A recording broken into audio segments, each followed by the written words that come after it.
It's been difficult for me to trust, and I'm afraid that I'ma fuck it up. Everybody is kung fu fighting. Your mind becomes fast as light.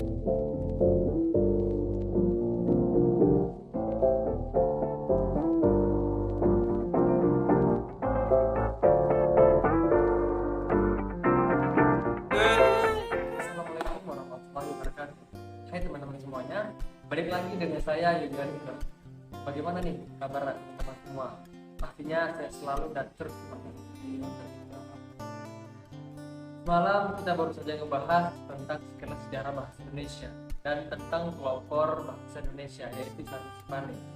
Nah, hari ini saya mau membahas tentang pemakaian huruf dalam bahasa Indonesia. Sudah tentunya kita sebagai orang Indonesia harus mengerti tentang huruf-huruf yang kita pakai selama ini. Contohnya seperti huruf kapital, huruf tebal, huruf miring, dan lain sebagainya. Nah, di sini kita akan membahas semuanya. Berikut penjelasan tentang pemakaian huruf dalam bahasa Indonesia. Let's go. Pertama ada huruf abjad atau alfabet. Huruf abjad atau alfabet adalah sebuah sistem tulisan yang berdasarkan lambang fenom vokal dan konsonan. Kata alfabet diambil dari bahasa Yunani. Dari dua huruf pertama tulisan mereka yaitu alfa dan beta. Nah, huruf abjad ini biasanya dipakai dalam ejaan bahasa Indonesia. Terdiri dari atas 26 huruf yaitu A, B, C, D, E, F, G, H, I, J, K, L, N, O, P, Q, R, S, T, U, V, W, X, Y, Z. Dan yang kedua adalah huruf vokal. Huruf vokal adalah proses belajar mengenal keaksaraan awal bagi anak yang baru masuk taman kanak-kanak. Menurut Soehartono, huruf vokal merupakan bunyi ujaran akibat adanya udara yang keluar dari paru-paru dan tidak terkena hambatan ataupun halangan. Huruf yang melambangkan vokal dalam bahasa Indonesia terdiri dari 5 huruf, yaitu A, E, I, dan O. Nah, selanjutnya ada huruf konsonan. Huruf konsonan merupakan bunyi ujaran akibat adanya udara yang keluar dari paru-paru dan tidak mendapatkan hambatan ataupun halangan. Jumlahnya ada 21 huruf, yaitu B, C, D, F, G, H, J, K, L, M, N, P, Q, R, S, T, V, W, X, Y, Z. Dan keterangan dari huruf konsonan adalah huruf Q dan X. Khususnya digunakan untuk nama diri dan keperluan ilmu. Nah, yang keempat ada huruf diftong. Huruf diftong adalah gabungan dari dua huruf yang menghasilkan bunyi rangkap. Di dalam bahasa Indonesia, huruf diftong terdapat 4 diftong yang melambangkan dengan gabungan huruf, yaitu I, AU, EI, dan OE. Nah, selanjutnya ada huruf gabungan konsonan. Gabungan konsonan adalah huruf yang bergabung dan melambangkan satu bunyi konsonan menjadi huruf K yang digabungkan dengan huruf K menjadi KH dan bisa dipakai pada kata khusus. Contohnya dari gabungan konsonan adalah eng, nya, dan say. Nah, selanjutnya ada huruf kapital. Huruf kapital juga biasa dengan sebutan huruf besar. Huruf kapital adalah huruf yang berukuran dan berbentuk khusus lebih besar dari huruf biasanya.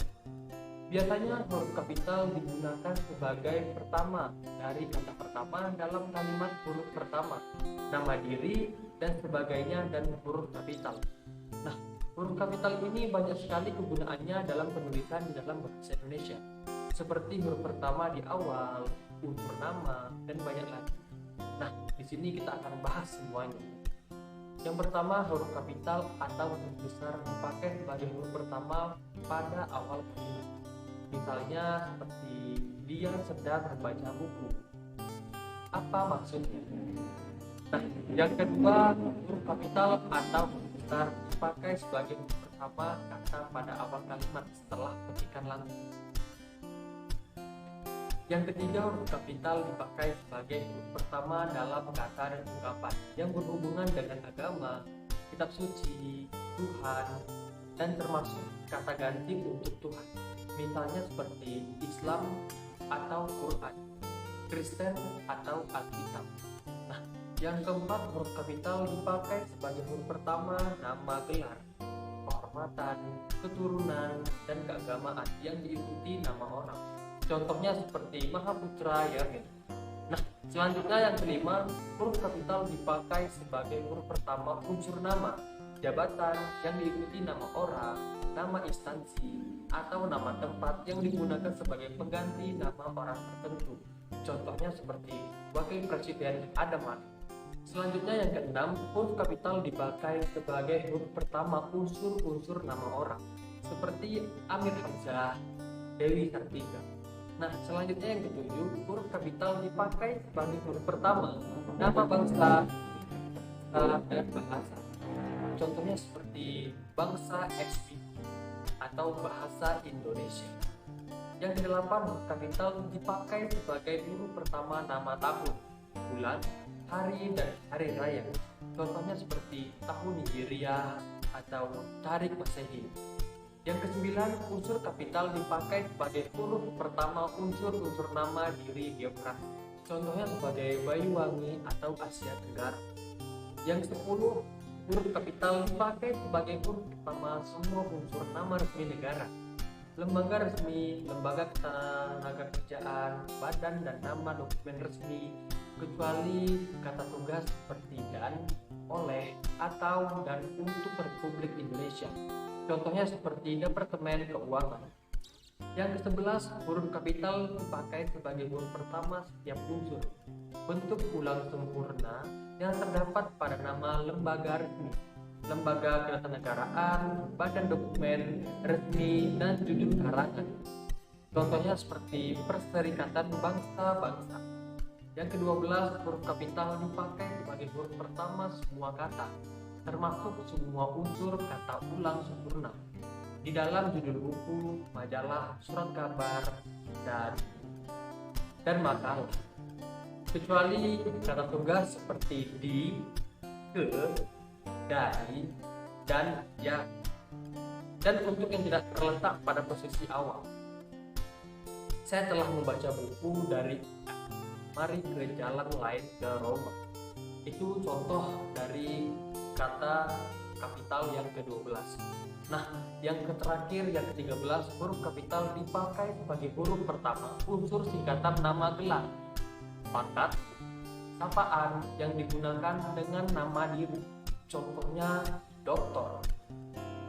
Jadi dalam penggunaan huruf kapital banyak sekali yang kita pakai dalam kehidupan sehari-hari. Seperti itu contoh dalam penulisan huruf kapital dalam bahasa Indonesia. Baik, selanjutnya ada huruf miring. Huruf miring dipakai untuk menegaskan atau mengkhususkan huruf bagian kata atau mengelompokkan kata dalam kalimat. Dan huruf miring digunakan sebagai bentuk penulisan judul buku, nama, majalah, atau nama surat kabar yang dikutip dalam tulisan termasuk dalam daftar kata. Nah, yang terakhir adalah huruf tebal. Huruf tebal dipakai untuk menegaskan bagian tulisan yang sudah ditulis miring. Misalnya huruf dah, seperti pada kata Ramadan, tidak terdapat dalam ejaan bahasa Indonesia yang disempurnakan. Huruf tebal dipakai dalam bahasa Indonesia untuk menegaskan bagian penulisan, atau juga huruf tebal digunakan dalam huruf miring. Contohnya, huruf tebal dapat dipakai untuk menegaskan bagian-bagian kata, seperti di buku teman-teman semuanya. Jadi seperti itu tentang pembahasan pemakaian huruf dalam bahasa Indonesia. Kita sebagai warga negara Indonesia harus benar-benar teliti dalam penggunaan huruf. Jadilah warga Indonesia yang cinta tanah air dan cinta bahasa. Pemakaian huruf juga termasuk salah satu kalau kita telah menggunakan penulisan bahasa Indonesia yang baik dan benar. Pesan dari saya, buta huruf tentang abad ke-21 bukan bagi mereka yang tidak bisa membaca atau menulis, tapi mereka yang tidak bisa belajar, meninggalkan belajar dan mengulanginya. Sekian dari pembahasan pemakaian huruf dalam bahasa Indonesia. Mohon maaf kalau ada salah kata yang kurang mengenakan, mohon dimaafkan.